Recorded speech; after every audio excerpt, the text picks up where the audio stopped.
وہ کہتے ہیں کہ ایک ریٹائرڈ فوجی افسر کریانہ کی دکان پر گیا اور اس نے جا کے کہا کہ مجھے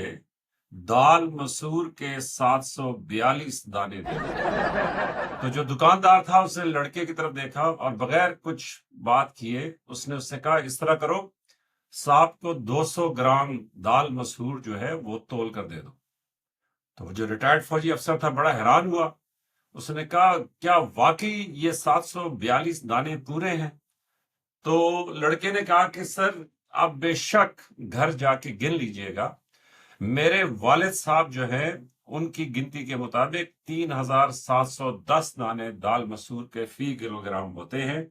اور 200 گرام جو ہے وہ 742 دانے ہی ہوں گے۔ تو وہ جو فوجی تھا ریٹائرڈ میری طرح کا بڑا حیران ہوا، اس نے کہا ویری گڈ، تو یہ آپ بتائیں گے کہ آپ کے ابا جی کیا کرتے تھے؟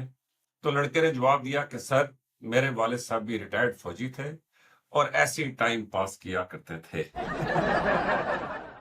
تو میں نے کہا میں آپ کو یہ لطیفہ ڈائریکٹ سنا دوں اس سے پہلے کہ آپ کسی اور سے سنیں، اور سچی بات یہ ہے کہ آپ کو یہ لطیفہ لگ رہا ہوگا لیکن کسی فوجی سے پوچھ لیں، یہ کوئی مذاق کی بات نہیں ہے، بلکہ کسی فوجی کو چھوڑیں، میں آپ کو اپنی بات بتاتا ہوں کہ میں نے یونٹ میں خود اپنے کرنل صاحب کمانڈنگ آفیسر کے حکم کے اوپر جو لپٹن چائے کا ڈبہ ہوتا ہے یا چائے کی وہ ہوتا ہے پیکٹ 1 کلو کا، اس کے سارے چمچے میں نے وہ چھوٹی چمچ جو چائے کی ہوتی ہے اس کے مطابق گنے اس لیے کہ فوج میں بڑی گنتی ہوتی ہے، بس گنتی ہی ہے فوج، ہر چیز کی گنتی۔ وہ جو کہتے ہیں نا کہ جی کھڑے کو سلوٹ چلتی کو تیل، اور وہ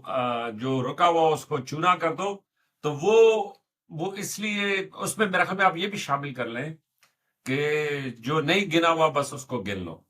مجھے اچھی طرح یاد ہے کہ اقوام متحدہ میں ہم تھے اور اقوام متحدہ میں ہم مشرقی تیمور میں تھے،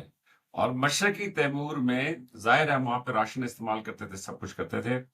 تو فوج کے حکم کے مطابق وہ حکم یہ تھا کہ جو خالی کیا کہتے ہیں اس کو ڈبے ہوتے ہیں نا اس کے گھی کے، وہ آپ نے پھینکنے نہیں ہیں، وہ واپس ڈپو میں جمع کرانے۔ تو آپ اندازہ کریں کہ وہاں پہ ہم سے پہلے بھی لوگ وہاں پہ موجود تھے، ہم کوئی تیسری چوتھی ریپلیسمنٹ تھے، تو وہاں پہ گھی کے خالی ڈبوں کا ایک پورا انبار تھا ایک میدان کے اندر، اور میں گیا میں نے کہا کہ اس کو کون گنے گا،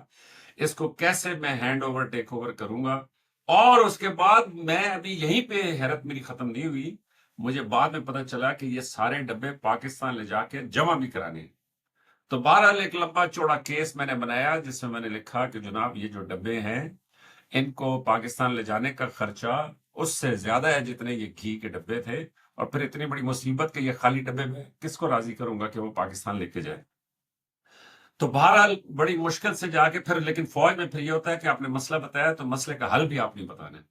تو پھر اس مسئلے کا حل بھی میں نے سجیسٹ کیا کہ جس کے اندر میں نے اسے کہا کہ جی کمیٹی بنا دیں، کمیٹی آ کے سارے ڈبے گن لے، اس کی تصویریں بنا لے، اس کو ریکارڈ میں درج کر لے، اس کی گواہی ڈال دے، پھر وہ وہاں پہ جا کے جمع کرائیں، ان کو آرڈرز دے دیں کہ وہ اس کو ایکسیپٹ کر لیں، اور ڈبے کا ایک آدھا سیمپل جو ہے اگر آپ کہیں گے تو ہم ساتھ لیتے ہیں گے تاکہ آپ کو یقین آ جائے کہ یہ جو گھی کے ڈبے تھے یہ واقعی استعمال ہوئے تھے، اور اس کے بعد یہ خالی ہو کے تو، اور پھر اس کی یہاں پہ جو نیلامی کریں گے اس سے جو پیسے بنیں گے وہ پیسے جو ہے وہ حکومت کے خزانے میں پاکستان جا کر جمع ہوں گے۔ تو کسی نے یہ لطیفہ کر کے بھیجا، لیکن حقیقت یہ ہے کہ میرے خیال میں وہ جو ریٹائرڈ فوجی آیا تھا نا کہ 742 دانے دے دو، وہ بھی سچا تھا، وہ دکاندار بھی سچا تھا کہ جس کے والد صاحب جو ہیں انہوں نے گنے ہوئے تھے کہ 3710 دانے جو ہیں وہ آتے ہیں کیا کہتے ہیں 1000 گرام میں، یعنی 1 کلو کے اندر۔ تو اینی ویز یہ تھا مختصر فوجی من موجی، میں نے کہا میں آپ کو آج ایک مزاحیہ فوجی قصہ سنا دوں، یہ ایسی باتیں نہیں ہیں کہ جو نہیں ہوتی، یہ سچی باتیں ہیں۔ تو فوجی لطیفے جو ہیں ان میں کہیں نہ کہیں حقیقت کا پہلو جو ہے بہت ہے۔ تو اپنا خیال رکھیے گا، ویکینڈ انجوائے کریں، آپ کی محبتوں کا بہت شکریہ، لائک سبسکرائب اور شیئر کریں، آپ کی وجہ سے فوجی من موجی کا یہ سلسلہ بڑے اچھے طریقے سے آگے بڑھ رہا ہے۔ اپنا خیال رکھیے۔